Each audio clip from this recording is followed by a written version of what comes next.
Okay, perfect. Hi, everyone. Thank you so much for being here.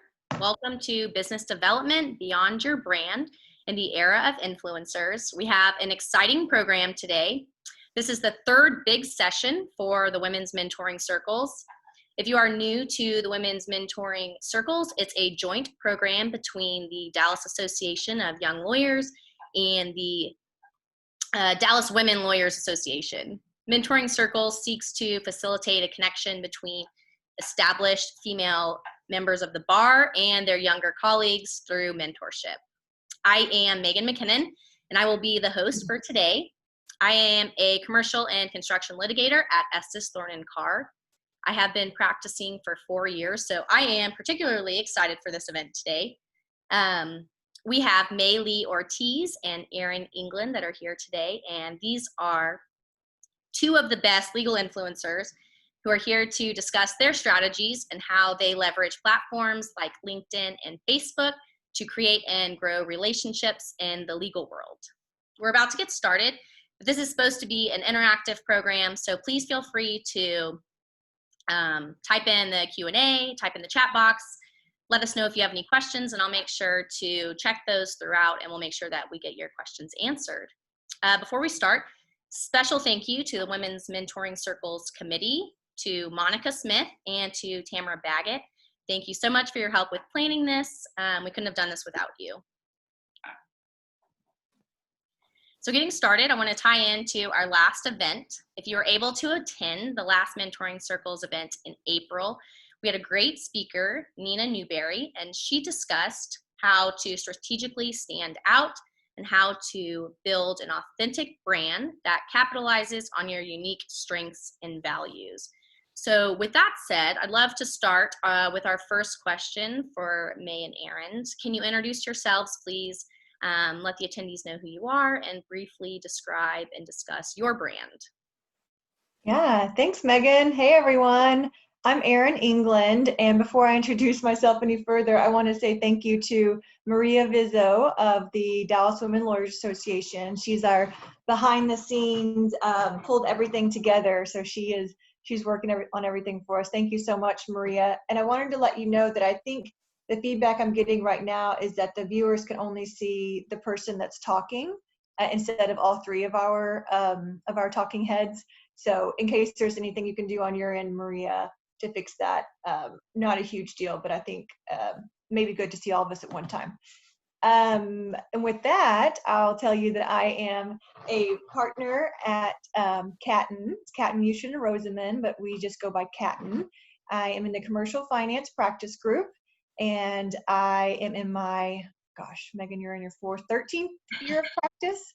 13th year of practice. I've been a partner for several years now. I'm a former board member of the DWLA, wonderful organization. And I'll tell you a little bit about Catton. So we are a full service law firm with almost 700 attorneys worldwide, about 14 or 15 offices, and they're relatively new to Dallas and to Texas. We've been here just over 2 years now. So I'm excited to be the first finance attorney in Texas. So the creating your brand and sort of increasing your presence is something I've had to do a lot of since changing firms during a pandemic. So that's me. I'll kick it over to May. Hi, everyone. Thanks. My name is May Ortiz. For those who don't know me, I am employment counsel at Toyota Motor North America. I've been at a small firm. I've been at a big firm. And of course, now I'm in-house. So I feel like for this particular topic, I can talk about how your brand may change. It's actually very fluid depending upon, where you are and what your audience is. As far as branding, I think of internal branding and external branding. Internally at my company with my clients, quite frankly, I not only want to be helpful, but when I'm not in the room, I want them to think of me as a catalyst, meaning I exponentially improve everything I touch and everyone I work with, right? I mean, that's huge. I think when you really think about branding, think about how you want to be talked about or considered, right, with your clients. So that's internal branding. As far as external branding, I'd like to think of myself as, I want people to think May, employment lawyer, right? May equals what? May equals employment lawyer, DEI, diversity, equity, inclusion, person advocate, and then mentor. So those are 3 things that I want people to think of me when they hear May. So hopefully that's helpful to give an idea of what branding could look like and how it could change depending on your audience. I forgot to do my brand too. Well, maybe my brand is being late to the game. But my brand is self-deprecating humor. No, I'm just kidding. I like to think like I would be winning the branding dream, my dream come true, if people thought that my name was synonymous with women's empowerment. So that is what I consider my brand. And I hope that I get that across on social media in several different ways. So it's articles that I post, it's things I share, it's organizations that I choose to be a part of and put that on my profiles. It's companies that I want to be on their boards of directors. So that's just another way to sort of move the needle forward on establishing that brand. That's great. Love hearing the different brands and how that you make them your own. I think with that said, one of the first things that we want to do is we want to start a poll just so before we get into the advice for the different social media platforms and the different for Facebook, LinkedIn, all these things, we'd love to know what it is that the audience, what the attendees, what do you use? And let's see if we can go ahead and get this launched. I can't tell, is it working? Okay. Perfect. Should be working. Yes, I see it.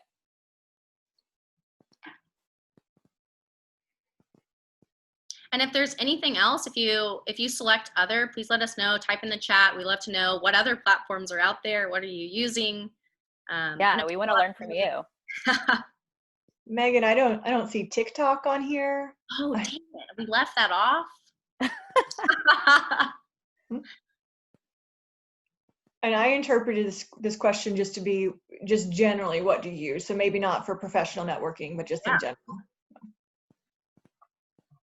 Looks like almost everyone is selecting LinkedIn. That's good. We have a lot of tips for LinkedIn today. Mm-hmm.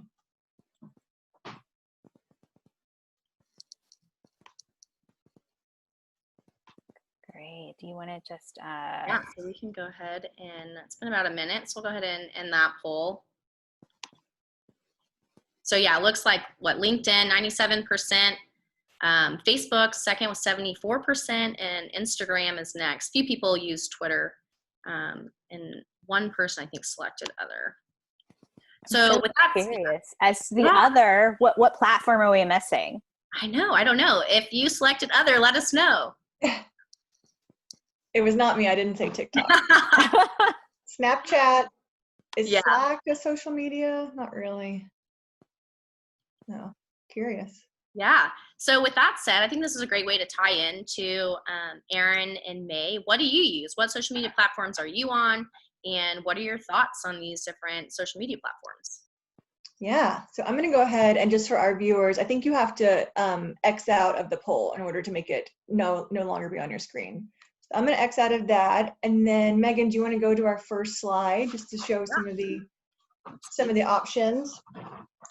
So I'm on LinkedIn, Facebook, and Instagram, and professionally I use LinkedIn predominantly, and then Facebook to a lesser degree, and Instagram to a much lesser degree. And we'll address those a little bit later, Facebook and Instagram. But a big chunk of what we're going to talk about is LinkedIn. And before we get to sort of the practical tips, I just wanted to level set to make sure we're all on the same page about why we're here today. And I think for those of you that are at private law firms or you're in sales or business development roles, you know, the obvious goal of being active on social media is to be top of mind for potential clients. But another advantage of a good social presence is that it can put you on the radar for things like today. So for speaking engagements and other opportunities like getting on the boards of directors for a company or a nonprofit organization, you know, those kinds of opportunities, that applies to attorneys in-house as well as outside. And then it's industry agnostic, right? So any attorneys, sales, whatever industry that you're in, these tips could be very useful for that. And I think for me, the ultimate goal is if you can use social media to convey not only a message, so I'm sharing an article, I'm sharing an accolade, but if you can also convey your own personal brand, then that's the ultimate achievement. That's the next level. So I think that's what we're all trying to achieve. Yeah, I think it's helpful also to, first for many people, I know that I really didn't think about my brand until intentionally until about a couple of years ago. And in fact, I was on a panel for women's mentoring circles. And I think Lauren Lay of Yum and I were asked, what's our brand? And both of us were like, we're working on it. 2 years later, everybody has their own definition, but a good working one is, what are people saying about you when you're not in the room, right? Or when someone says your name in the community, what are the instant thoughts? It could be like helpful, friendly, smart, connected, whatever that is. There is a brand whether you control it or not. And the thought here is for you to be intentional about it. Create the brand that you want, because you have one. You may not know what it is. But hopefully this is about you being more intentional about creating and making it what you want it to be. And then as far as what I use, I'm on LinkedIn, Facebook, Instagram, and Twitter. I will tell you I'm most active on LinkedIn. That's my professional brand, if you will. Facebook is a personal brand. I don't use it professionally. Then Instagram, and then Twitter, my Twitter is connected to LinkedIn. So most of the time when I post on LinkedIn automatically goes to Twitter, but I'm not very active on it. Oh, maybe you can tell us how to do that. This is not like a plant question. I really didn't know you could do that. Connect your LinkedIn to Twitter. Maybe when we get to that point, you can show us. I use Hootsuite to do it, but I can show you Hootsuite if y'all want. Mm-hmm. Oh, you mean as a poster, mm-hmm. as a person that's posting? Yeah. Hey, Megan, are you moving your cursor around? That might be on my end, actually. I see it like a fly coming in and out. Actually, I think it's my own cursor, so never mind. Yeah. Well, I'm gonna go based off kind of what you guys said and building your brand and how do you want to be seen in the legal community with all those things. So with that said, how do you distinguish yourself? How do you kind of build that on, what are some ways to make your social media, your LinkedIn, your Facebook, what are some ways for that to stand out and have your reputation kind of be seen on these different platforms? Yeah, let's do it. Let's jump right into some what I'll call like low-hanging fruit, really easy and simple tips that you can implement today while we're on this call, things that you can do to foster your own brand, so your own personal profile updates really. And then May's going to jump into some more strategic moves, some more of the strategy on how to bolster that. So let's do LinkedIn. So it sounds like everybody here except for a couple people is on it. Yep, great. Next slide. The first thing you should all be doing is, let's show May's. Go back to the first slide, if you will, please. Okay, so May has a wonderful background photo. It speaks to what she does, who she is. She works at a car company, or maybe she's a sports car enthusiast, but then you look down and you see she works at Toyota. The default background is this primary blue colors. You've seen it. I bet 90% of people on this call have that default background. So you may not have even known that you can go in and set that to something different. So I would say change your background. May's got her industry here. And if you go to the next slide, Megan, this is mine. I personally think that humility is overrated. So I like for everyone to just know how wonderful I am. If they haven't met me, they'll say, oh, look, she's got some awards. Maybe she's good at her job, right? Maybe they'll just take that at face value, which I hope that they believe. So you can put awards that you've won on there. You can put, maybe share the next slide for the background photo. Patricia Baxter, I think this is her. May, do you know her? Yeah. So this is just someone, right? Yeah, this is someone I purely met on LinkedIn, and I just liked really everything about this, right? Look at her background. She created that custom, right? It tells people exactly what she does. She helps insurance companies and businesses navigate litigation. Obviously, you can read that. And then it's an invitation to connect on these other things. She also does video blogs. And I'm obviously this is aspirational, right? If you were just starting, LinkedIn 101, but we did want to show you what's possible. Even looking at her headline or tagline under her name, Yes, she's managing partner, but again, she's really demonstrating what her value is. Gosh, who doesn't want to reduce their legal spend if you're a client, right? And for her to put that, I think that's really unique. So Megan, to answer your question, this is an example of how you can really try to differentiate yourself. Yeah. And if you jump back to May's slide, the way she identifies herself professionally, I love what you did there in talking about you're not just a legal, you're not just an attorney, right? So if you have attorney right now, you should change it immediately. Or if you have just associate, especially the word associate, we in this industry know what that means, but the rest of the world may not know what associate means, or even partner to some degree. But if you say commercial finance attorney, or like I have partner, commercial finance on mine, so that people will know immediately sort of where to compartmentalize you, right? Which is sort of your brand. So professionally speaking, when would I need to call Erin? When would I need to call May or Patricia? What can they offer me? So definitely customize your title. I include my maiden name because I didn't get married until a few years into my into working. So you'll see if you go back to mine, Megan, I've got Burrows, which is my maiden name, in parentheses. That's totally a personal decision there. But I still, friends from high school or friends at law school, people that knew me before I got married, I like to keep that there so when they search for it, they can find it. So customize your background photo. Don't use the default. Change your title. I think as a general rule of thumb, when we get to content, constantly be cross-checking your LinkedIn bio versus your firm bio, if applicable, if you have an online firm bio. Every time the firm adds something to your website bio, add it to LinkedIn, and then vice versa. So make sure that you are just best friends with whoever internally at your organization is in charge of the online marketing. So I think most organizations now have someone dedicated to just external social media PR. And so become their best friend, figure out, first name basis with them, and then call them with updates, and you can also ask them for tips and how to promote yourself from their perspective. Yeah, Erin, I just want to jump in there. I think that's like a great idea. Because that's their job, and if you have someone dedicated to do that, I mean, they welcome that. They geek out on this stuff. They have a passion for it. So schedule some time to meet with your business development or marketing person and say, this is where I'm at. This is where I want to be. What have you seen works? What doesn't work? What can I do? And quite frankly, from those relationships, I would get like freebies, like firm things that I could send to clients, potential clients, like really maximize that relationship if you haven't done that already. Yeah. Yeah. And so we actually got a question in. I think this is a really great question. So with respect to kind of your title on LinkedIn, the question is for the litigators out there, what is a good way to kind of describe what's a good way for people to understand litigation or appellate? How do you explain that to lay people? I love, instead of a litigator, because again, that's probably in our industry, everyone gets trial lawyer.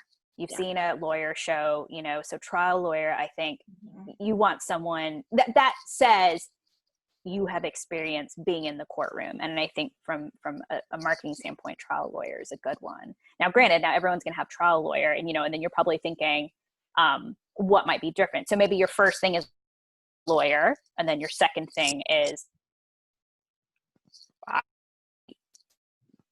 help clients resolve their disputes. We've got to think a little bit on exactly like what your area is, but maybe have a descriptor. Mm-hmm. I also like the word advocate. So if you say, advocate for victims of XYZ, or advocate for, that can be helpful. Mm-hmm. Now, appellate, that is even a little bit more difficult for, I think, someone who's not a lawyer. Appeals. People understand appeals, they, again, movies or whatever, And the people that are searching for this are likely already in that industry somewhat, so they probably know a little bit of the lingo, where you could say appellate or works for Court of Appeals, blah, blah, blah. Yeah. One thing I wanted to... Go ahead. Go ahead. I was just going to say one thing I wanted to note too is your photo. So your photo is what everyone's going to see. They'll associate that with you professionally. So do invest in a good photo. I have several different connections. I'm happy to point you in the right direction if you want a referral for someone to take your headshot. There's some happening next week at the Slate, actually. So quick plug for the Slate. It's a co-working space over in the Design District, but it's like $65, 10-minute session. You can get a couple of professionally touched up photos. So do invest in that. If your firm has someone to come take your photo, you may not love it. So I think I had 4 or 5 different online bio photos and I hated them all. So I just outsourced it. I just sort of took it up and did my own thing. Yeah. And by the way, like as we give these tips, I mean, some of it may not be accessible to everyone. So I don't want to come across as like, oh, just, get a photographer and all that stuff. But I also want to be real. And I also want to be real about when I've been intentional and invested in myself. And for example, getting a professional coach or having a professional photographer and spending $500, I'm going to put it out there. Gosh, the intangible benefits that come, right? Because it could be your stock firm photo, or it could be more of, if you see Erin's photo and my photo, it's a little bit not just the face and the suit or the whatever. I mean, when you talk about brand, what are you really trying to portray? In mine, you see that I'm in mid-laugh. That was a photographer from D Magazine. And I like that because I want to say, like, I get stuff done, but I don't take myself too seriously, right? And that's kind of, that's confidence, but not austere, so really be thinking about that. I know that maybe for our young associates, like, you're probably like, girl, I've got loans. I get it. But I think there's a part of it where, like, if the secret sauce is investing in yourself, I mean, I don't know if firms will reimburse, maybe not, like, certainly make the ask, but if not, consider how this might be something that you do for you and your own career. Yeah, I think that's all great advice. And somebody related to the pictures has asked, so do you use one photo across all the platforms? Should you switch it up? Is it okay to have different pictures? What do you think about that? I like a sense of continuity between the LinkedIn and your online firm bio, if that's applicable. So for me, I want my Catton to match my LinkedIn, because that's sort of the cape that I'm wearing in that role. And then on Facebook is a sort of a different beast, like May said. So it's a little more the personal touch. But I am Facebook friends with many of my clients and potential clients and professional contacts. So I think you want to keep a certain level of professionalism there.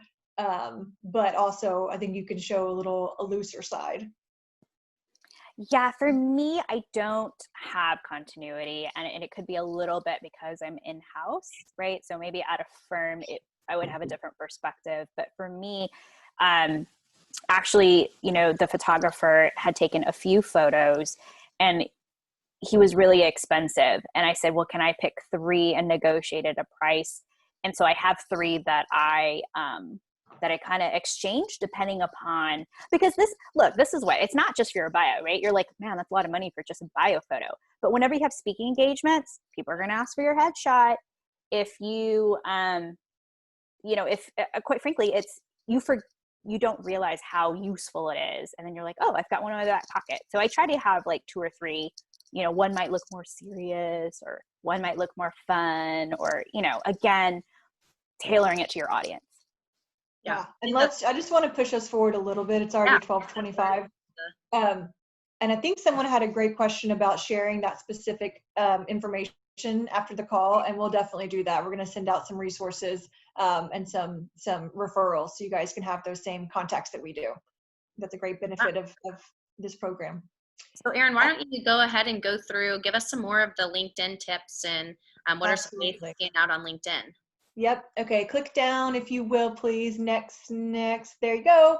So I don't know if everyone knows this, but the cap on LinkedIn for connections that are visible to the public is that 500 plus. So you could have 501 connections, or you could have 50,001 connections. It's going to show 500 plus. So I think another tangible takeaway is get your connections up to 500 ASAP. It just, I think the benefits are maybe obvious, but it just conveys a sense that you are connected. I think we can go, let's see the next slide, please. Yeah, so really important to make your LinkedIn profile look as professional as possible. So here I have the logos for each of my past jobs, so experience as well as my nonprofit organizations. This is what you want to do. The default on the next slide is this terrible looking gray square. So that's bad. And then my other ones are good. So do this, don't do that. And you can do that for all of your, if you're in DWLA, if you're in DAYL, I think it's very common for most organizations to have their own little logo photo. So be sure that you can do that. Let's see. There you go. Yep, there's some more. The organizations are going to be listed at the bottom of your LinkedIn. That's a default setting. So everything that I add to the organizations, when you go into your profile, it's going to be listed as you see down there. So Women's Finance Exchange, Dallas Association of Young Lawyers. I wanted to elevate those so that people see them and make them look much more substantial, because I know how much time they take up, and it's going to get lost in a sea of text. If it's just in that where you see the number 6 organizations, people are going to get lost there. They're not going to look at it. But if you compare my list of experience to organizations, it's the same. So put it in both places. You know, there's no rules against doing that. So put it in both places, put it on experience, and make sure it has a logo. And keep it current. Keep it current. I leave my former positions there because you're going to find people that connect with you through that way. So be sure and keep your old positions and keep the time current if you're no longer serving on one. Let's go. Next one. Yeah, if you have any publications out there, be sure and include a link to them. Hopefully that opens up as a PDF, because a lot of times if you do like a URL, that can go stale and so no longer be active. So be sure when whatever you're linking to see publication is a PDF that will open up and not lose the live nature of it. Let's see, next slide. Oh yeah, May, is this one that you had some experience with? Sort of the best way. So this is, I took this off of Guy here, but he kind of did an experiment with LinkedIn. You may or may not know that LinkedIn and all these social media platforms use specific algorithms for how your content is visible. So sometimes you might post something that you think is absolutely fabulous and you don't have very many views, right? You can see how many views and you don't get comments and feedback. And it could just be you didn't post it at the right time, or based on the algorithms, it didn't get the visibility that you really intended, right? So this just shows you that, for example, one of the algorithms is LinkedIn wants, number one, favors their site, their platform. So if you have a link to an article that takes people away from the platform, they're going to ding you for it, right? So this really just shows you this person posted the same article. One was including the link actually in the post, which only had, 7,000 views or whatever, which I think are a lot anyway, but he's a professional, right? He's an influencer. But when he did it where you post what you want to say, but then say the article is in the comments, and then you put the link in the comments, look how exponential his view was. Because again, LinkedIn punishes you if you're trying to take people away from its platform. Yeah, I found that's really interesting. But I think this is actually a good place to kind of transition into the strategies that we talked about, to get more into that. And so I know there's a lot of tips for posting, and for example, posting in the comments. And so with that said, I think we have another poll question, and we want to find out how often and kind of what is the attendees, what is their expertise with posting related to their professional social media strategy. So I'll go ahead and launch that poll and kind of see what people are doing. Let's see.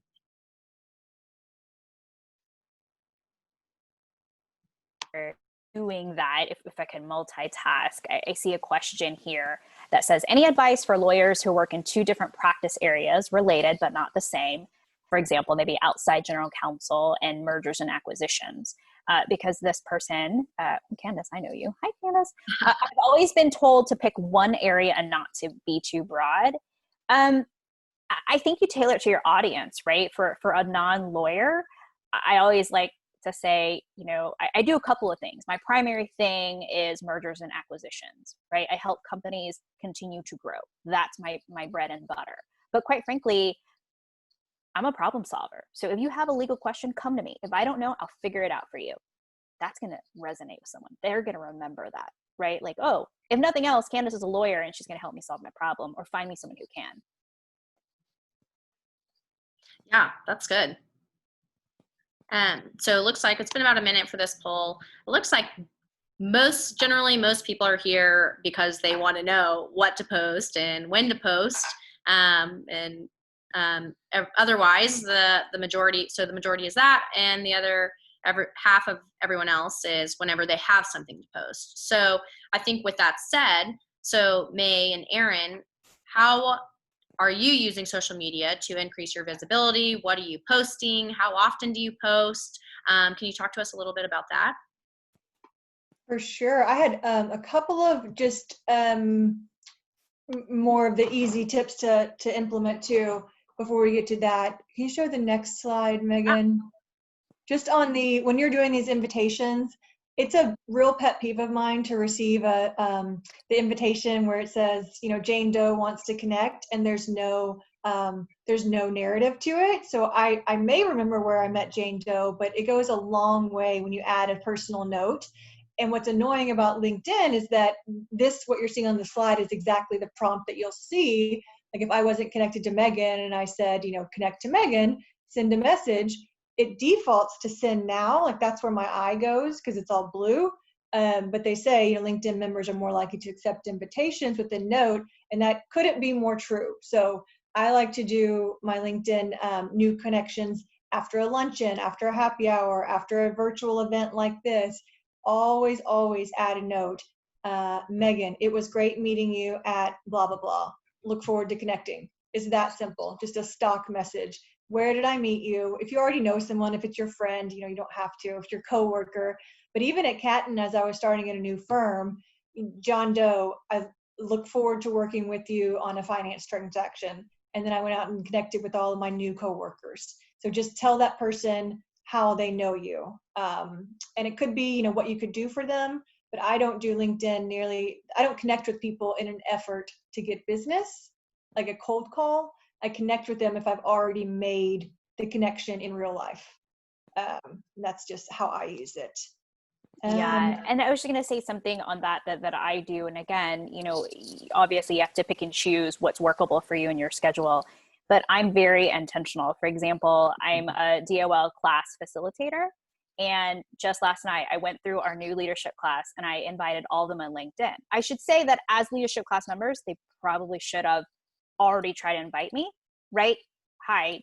But not because I'm so important, but like as young lawyers, like you want to expand your network. So if I'm invited to like a conference, I'm a speaker, I'm going to invite every single speaker and say, looking forward to collaborating, sharing thoughts with you. I'm excited to be in part of this conference with you. Leadership class, DBA We Lead. You're going to add every single one of those people. Make this part of your homework, and suddenly those habits become normal. And that's how you, back to the other slide, expand your connections more than 500. Mm-hmm. Yeah. And be sure also join your firm if you're at a firm and you've left and gone to another any other job. If they have an alumni network, like we had a Haynes and Boone alumni LinkedIn group, and that can be a great source of referrals and contacts and just great networking. So join that one for sure. Some of the ways that let's see, what's the next slide? Yeah, and then Megan, I'm sorry, you're a moderator, and you asked us how often we post, and I post. So when I started out in private practice, I posted daily. That's what I did, once a day. And I'll tell you, for LinkedIn, the more you post, the more it rewards you with visibility. Now I post 3 times a day. My first article is going to be usually about diversity, equity, inclusion. My second article is about employment law, and my third article is about mentoring or professional development or personal development. That's my formula. I stick to it. It helps me organize my posts, and it's automated using an app that I use. So on Sunday or Saturday, I plan it all out. I set it, I forget it, and post 3 times every day for that week. And May, is that you in your hat as like the Maybe Someday blog? Is that you creating your own content, or is that you sharing other people's content? All the above. All the above. I think part of why people don't post is like, dang, I've got to write something, or this is just a platform for sharing ideas. And certainly you don't have to be your original ideas. Certainly you give people credit, right? So you're sharing, I read this from someone or whatever, but sometimes, it's going to be an article that your firm or somebody's already written, but it could be something somebody else has written, right? It does not have to be original content. Yeah. I think we can all, go ahead.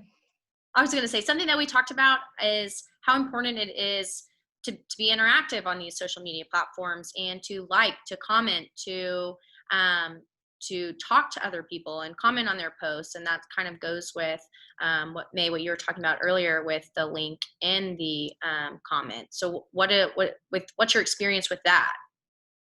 And I'll say that we can all aspire to be May, but your posting level intimidates me. And I totally get that. I respect that you say that, right? Yeah. So mine is a little less frequent. I am active on it. So I do it every day because I'm on my phone every day. Like, who are you trying to kid, right? I'm on Instagram, Facebook, LinkedIn. That's one thing. If you don't have a LinkedIn app, please add it to your phone and accept notifications if you would like to. But I check it every day. And the first thing I do when I open it up is I go to the notifications icon in the top right corner, and it will tell you what your network's doing. So sort of like your top people, its algorithms know who you're following, who you're liking, who you're commenting on. It'll tell you what the people in your network, if they've got activity, and it sort of does the hard work for you. So it gives it to you on a silver platter, and all you have to do is go to that link and then like it or comment or say congrats, you had a job move. A lot of people are changing positions now, so that's a great opportunity to reconnect or to tell them congratulations. And LinkedIn will even give you stock responses, right? It'll give you the here's your default, say congrats, say thank you, say whatnot. Try and personalize that. It takes 2 seconds. I think it goes a long way. So I go to my notifications, which means someone's probably tagged me in something. You want to always check that, right? Check it for accuracy. And then if you need to do any damage control, I do that with Facebook. Like, oh God, who tagged me in what? So same thing for LinkedIn. So I open it up, I go to the top right. I'm probably liking and commenting on things daily. But as far as posting, I do a lot of like my own personal PR. So I'm promoting myself or my firm or others at my firm. So I share a lot of Catton's posts and then a lot of friends and people in my network. Yeah, and it sounds like, and we've talked before about like the different algorithms through LinkedIn and Facebook, and it sounds like, I think maybe we've talked about this before, but if you comment within the first hour, it gets more visibility than other posts if you're not, if there's no other interaction. Yeah, so the algorithm is they will I don't know exactly, right? I don't know exactly what the secret sauce is, but when you post something, they show to us percentage of your connections. So it's not even like they show it to the whole universe, right? So that's why having connections is so important. And I know that initially when LinkedIn came about, it was kind of taught that you don't connect with people that you've not really met in real life. I would say that if your goal is to be an influencer, you really want a lot of followers, maybe not necessarily connections. But anyway, the algorithm shows a certain percentage to your connections. If there are not enough likes or not enough comments, they don't show it anymore. Like 0. So all that work you put in writing the blog or the article, nobody sees it, of course, unless you share it again. But the thing is, like, in that, let's say I'm going to make this number 5% of connections. And of those 5%, you get a certain level of engagement, then LinkedIn will open it to more of your connections. And that's why it's so important to have a lot of connections and also post at the right time. I think this is a great time to bring up the term engagement pods. I don't know if people have heard of these. But in short, an engagement pod is a group of friends, colleagues, professional connections, and you all agree to like, post, comment, share each other's social media posts. So it's definitely manipulative, but a better word for that is intentional. So it's helping to sort of game the system. And like May was saying, if everything's based on an algorithm, which none of us likely understand, or some sort of percentage that we can't control, one thing that you can control is being intentional about people in your engagement pod. So me, May, Megan, Monica, Tamara, and Maria may all be in a pod, and we just have an agreement that every time you share something, I'm going to share it like crazy. I'm going to comment on it. So you can count on those 5, 6, however many people to start boosting the presence of that post. So engagement pods.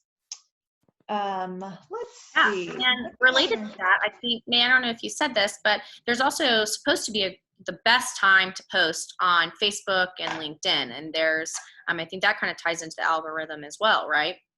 Yeah, I don't know the one for Facebook. I think maybe Erin, you know that one. But for LinkedIn, it is Tuesday is the best day between 10 and 11.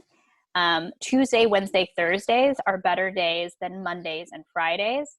Again, the best time is usually mid-morning, probably once people get into work, kind of do something, and then they take a little break.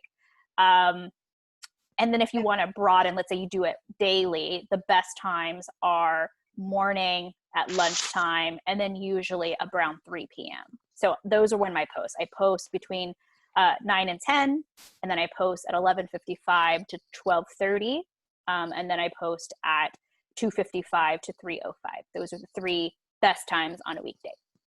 And for Facebook, it's Monday through Thursday at 8:30 p.m., whatever your time zone is. So remember that some people's, it doesn't matter as much now because we're all working from home, but if I was at work at my old firm, Haynes and Moon and Instagram were blocked. So if I was connected to the firm's Wi-Fi, I couldn't access those. Now we all went around it and just got off the Wi-Fi, but don't tell. But something to keep in mind, you may not be able to just casually scroll on Facebook or Instagram during the workday. So try that after about 8-ish. And a lot of that also it's sort of intuitive that that's the time when we're all on it. But also remember, for working parents, they're probably doing bedtime and bath, and kids are going down about that time. So you can sort of relax after the kids are in bed and start, getting on your phone. Yeah. And so while we're still on LinkedIn, we have a pretty good question about newly licensed attorneys that are looking to lateral. Is LinkedIn valuable for that? And that kind of ties into what are your thoughts on LinkedIn Premium as well. What do you guys think about those? And if you're job searching on LinkedIn, what do you post? How does that tie into it? I actually know several people who have gotten jobs through LinkedIn. So it can be a very, very fruitful platform for that. There's one setting that's really important. It says if you're open to, I think it says open to recruiters or open to being contacted. I'm blanking on the exact term, but there's a setting, and I can send that out afterwards. Did we just do a poll question? Yeah, I did that. And because I want to make sure that we get content so we can multitask. We can talk about something, but also get something going for the next. Love it. And so make sure it says open to recruiters, open to being contacted. And that doesn't show up anywhere on your public profile. So don't worry about that, but it will alert recruiters who identify with LinkedIn as recruiters that they can contact you. And then LinkedIn Premium, I think, May, you do it. You have a little icon. So if you're in LinkedIn Premium, it'll have a little IN, and I think it's a gold box. If you want to show May's, Megan, do you mind going back to May's bio on her? Yeah. Let's see. So I did it for a long time, especially when I was entertaining potentially making a lateral move. I wanted to have as many connections as possible, right? So see that gold IN next to her first, my first connection? That's LinkedIn Premium. It's fairly expensive. I thought it was like $25-30 a month. I think everyone has their own personal views on it. May, I'd love to hear yours. It was helpful for me because what it does is you can tell who viewed your profile, like specifically. So instead of seeing a notification that says 25 people viewed your profile now, and you don't know who it is, you can go in there and see exactly who's accessing it. So what kinds of people you're attracting, and if you can kind of tailor your message or tailor your profile based on that, if it's who you want to be attracting. And then you can also open up third and fourth degree connections. So right now I can send a message to my first connection is maybe my second degree. And then with premium, you can message anyone. Now there's a cap on it. Like there's different levels of membership, but if you have the cheapest membership, you can send 5 different messages to people that you don't know. So like a cold call. And then that number gets greater as the membership gets better. Yeah, May, do you use I it for think, anything specific? well, for me, and again, this is personal preference, but for me, I've used an investment in myself and my brand and my career and my trajectory. So for me, now, do I think LinkedIn Premium is as important for maybe one of our questions? Is LinkedIn valuable as a new licensed attorney looking to lateral? I see value in it, but, so I will tell you in private practice, I use LinkedIn and I paid for it personally. My firm did not pay for it. I didn't ask. I did it myself. It was just an investment, right? So lesson, ask first. But then when I went in-house, I was like, man, I don't need this. But then I will tell you, I'm back on, obviously, you see, I still pay for it because I think I find value in it. I find the ability to connect to people, and I love all the analytics that comes with it. So I think it's valuable. And to tie into the question from, is it valuable? I think use LinkedIn. I think it's valuable. Do I think you need to pay for it yet? Why don't we see if you like it, if you use it regularly before you think about investing in the premium? But it ties the question of the why. I know that Erin and we do a lot of things like this. And I think as attorneys, we come to a lot of webinars. And, the criticism is like, people say you have to do this. They don't show us the how. So Erin and I have been kind of jumping in this and trying to show you the how, but maybe we skip the why, which is, it takes us back to this poll question. Why post, right? Erin mentioned it earlier, probably business development, other options, or just for visibility for your brand, to seen as an expert or a thought leader, another why to lateral, to find a job. I think when you for yourself answer why you're doing it, it's helpful for you to figure out then how often you post and what you post, right? It's again coming up with a strategy.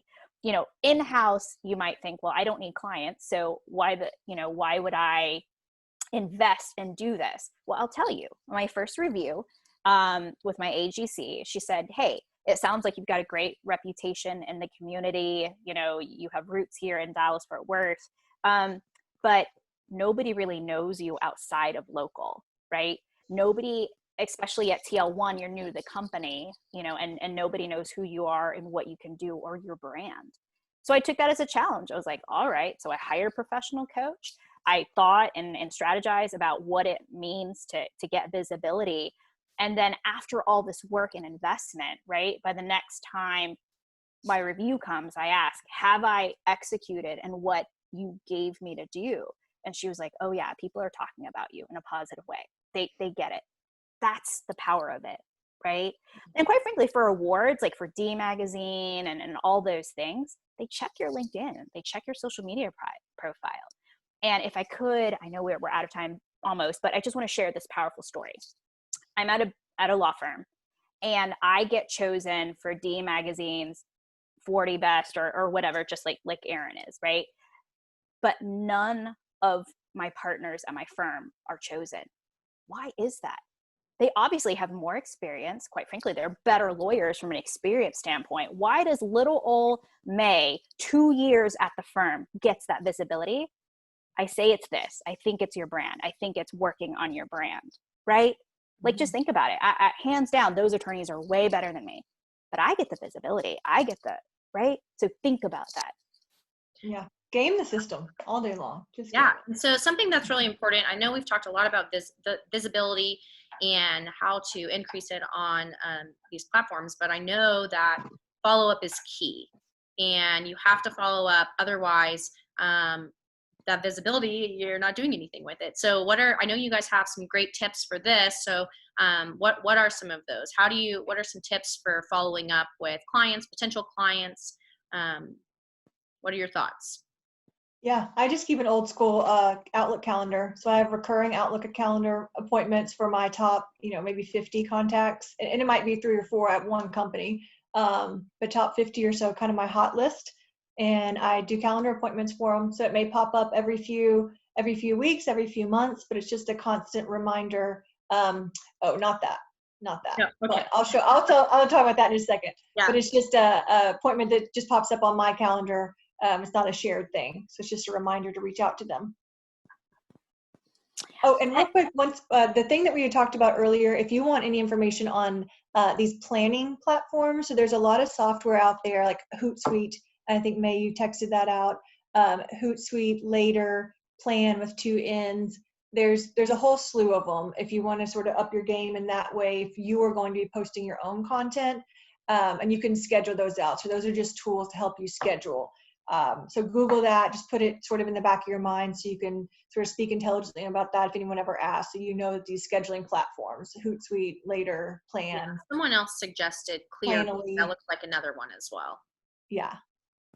Yeah. So it sounds like with respect to the follow-up, because I know that's so important, you mentioned, the calendar and reminding yourself, but it sounds like, creating a system, scheduling phone calls, scheduling lunches. Is there anything else that you suggest? As far as follow-up efforts? Yeah. Yeah, just staying top of mind.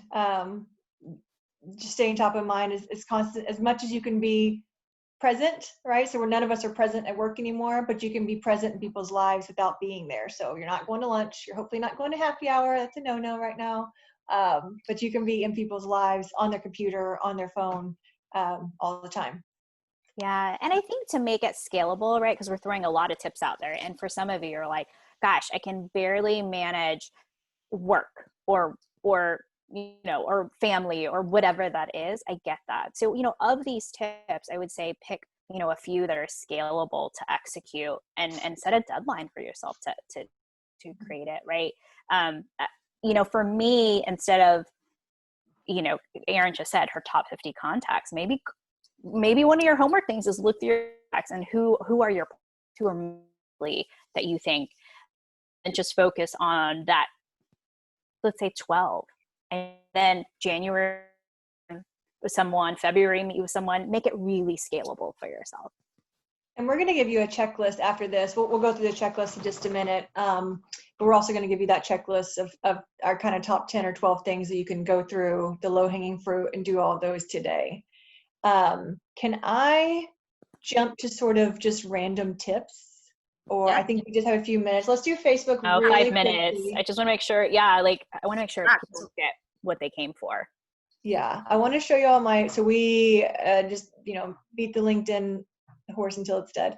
The Facebook, if you'll go back to that one real quick, Megan. Yeah. So I think Facebook is predominantly personal, for personal use. However, like I said, I do keep it, I have a number of contacts that are professional that I'm friends with on Facebook. And one of them is one of May's coworkers. This is Courtney Romans. He's, I think, now the associate general counsel at Toyota. The first day I started at Catton, which was June 1st, I had put that, made that change on my Facebook. So be sure you're updating your employment information there too, on LinkedIn and on Facebook. And he didn't message me on LinkedIn, but he messaged me on Facebook Messenger. So I thought that was great. So people are looking at it. People can see when you make moves. But of course, scrub, and then scrub again your Facebook profile. Because I didn't get on it until I was like 24. I had made most of my mistakes earlier. But I think a lot of people now they have teenage pictures on there and everything. So just be really careful about your Facebook profile.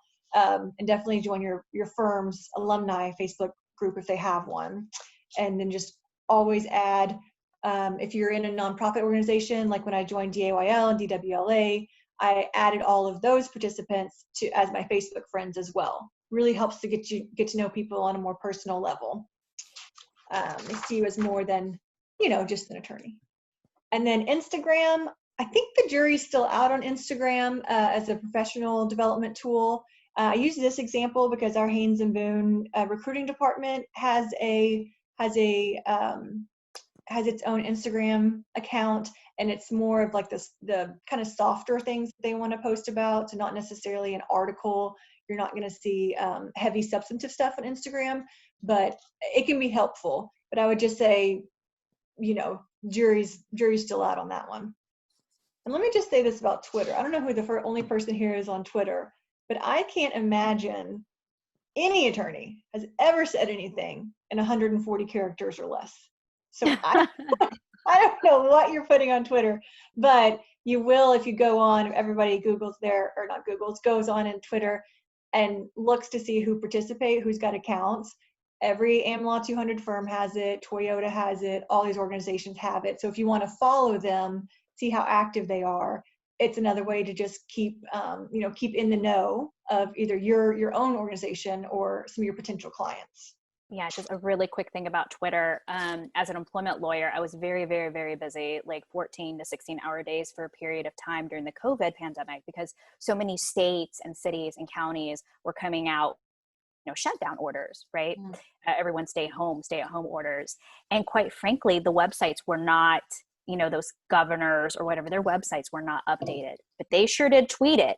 And that's where I would get an order or what they were going to do before everyone else did. So I would say I found value in that. And for that reason, gosh, I follow like all 50 state governors or something. But anyway, but there is value in that. For sure. And so I know we're almost done with time. And so I know we do have a slide here with just the best tips, the best takeaways from this presentation. And so let's go to that. And yeah. Oh, but just real quick, customize your email address, your email signature block. Do it there. I added commercial finance on mine because I am a newbie for a sea of 700 other attorneys, and so I wanted, when I emailed people, to know, I wanted them to identify me, the new person in Dallas, as commercial finance. So no one else in my firm put their practice area, but I added that.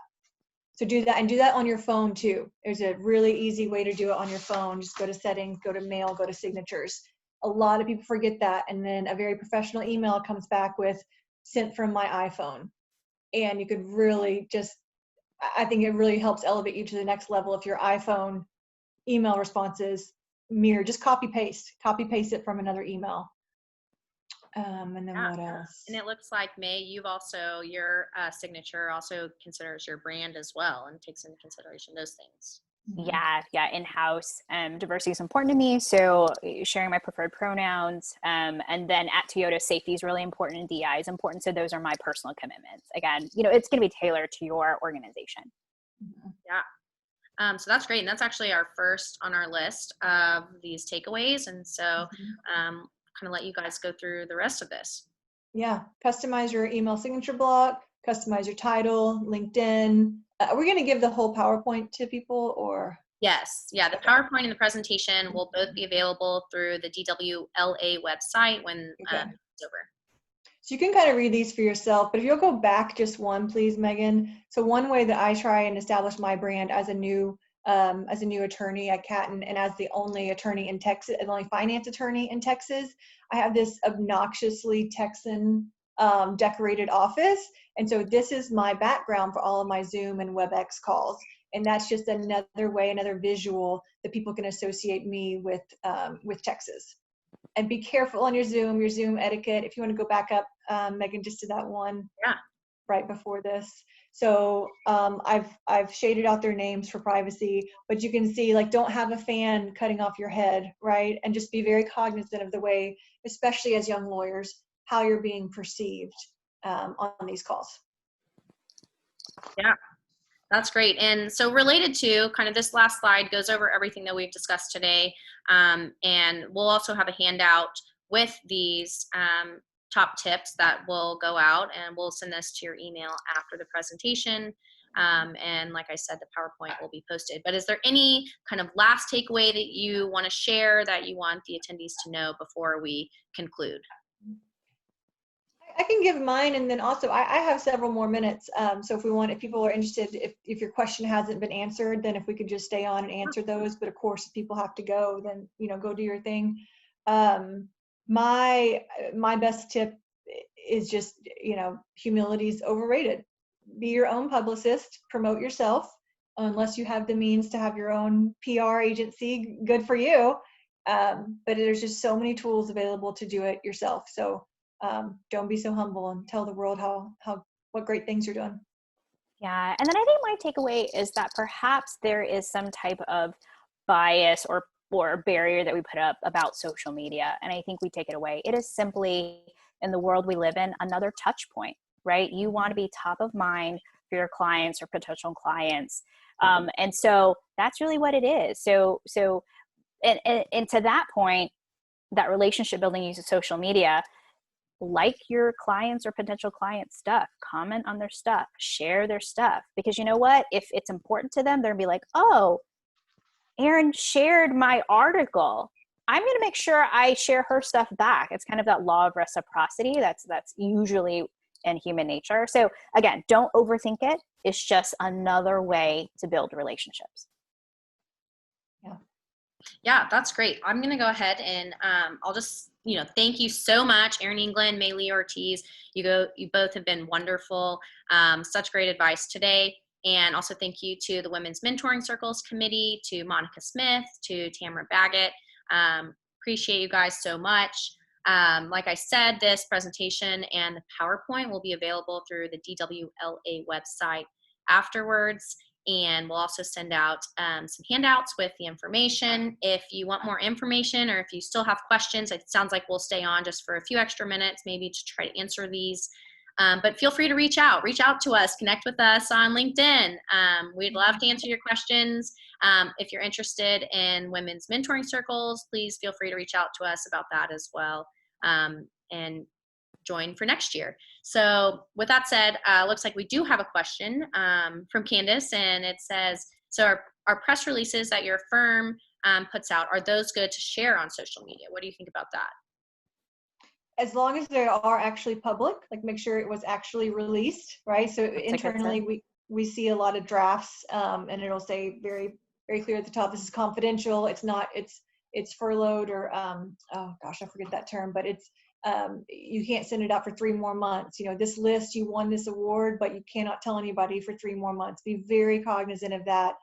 You don't want to step on any toes. So as long as it is public, absolutely share away, share it from your company's page would be even better, because then you know that it's been vetted and you know that it's public. So share it, but with your own narrative, so with your own little comment in it.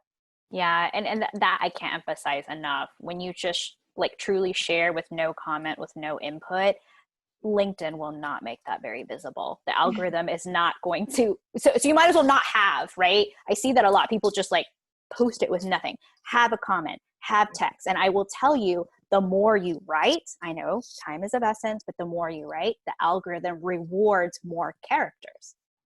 It gets so much easier too with practice, and with you become more brazen. And just by that, I mean more confident in what you can and cannot, and should and shouldn't post. What's appropriate and what is not. Hopefully you have the judgment, but just don't be afraid to have a personality online, but even on LinkedIn. So you're not commoditized as another finance lawyer, for me. And then tag people. So in preparation for this call, I friended Monica and Megan. We weren't official friends on Facebook yet. So I friended them so that I could tag them in my promotion of this event on Facebook. So be sure that you're tagging, and you can tag people on LinkedIn too. Is there any question that we missed in the mix of things? I think there were some good comments too. I don't know if those were visible for everyone. Yeah, and I was going through, I think we answered everything, but if we didn't, please feel free to comment right now. Let us know if we missed anything. We'll make sure that we get to it. I think for the most part, sounds like we did. Oh. And you'll see in your handouts, we all sort of answered the question of what's the best business development advice you've ever gotten. And this is related to social media or otherwise. And I wanted to just share mine. It's essentially to not, it's to add value to your clients and potential clients in other ways. So in personally speaking, other than saying, hey, I can do your loan agreement. I would love to do your hotel financing. They probably know that, and May probably knows that she and Toyota can call me anytime. May, call me, right? I'm Yes. just kidding. But I also want to do things like, can I help? Do you need a referral for an in-house attorney because someone just moved away unexpectedly? Can I help you with my alumni network, find the right person for that role? Can I send you information about, oh, you're new to Dallas. Can I send you information about relocating? Did you know about the Say Yes to Dallas campaign through the Chamber of Commerce? There's so many good resources and tools. Can I help you get on a board? Or you get on a nonprofit board that you're interested in? Leverage your connections that you already have. You already have so many assets to share with others, and that could be very valuable. And they remember that. Can I help you? There's just so many ways to do it other than just sending articles, right? We always hear about that. Send them an article, and then letting them know what you do and that you're there for them. So how can you improve their lives, make their lives easier? Yeah. And with that, I think we are 8 minutes past the hour. So I want to make sure we're respectful of everyone's time. If you do have specific questions, please feel free to reach out to me, to Erin. I just voluntold you. Sorry, Erin. I know you're really passionate about this space. So I could talk for hours. I'll stay all day. I geek out on this stuff too. So please, we want to be engaged.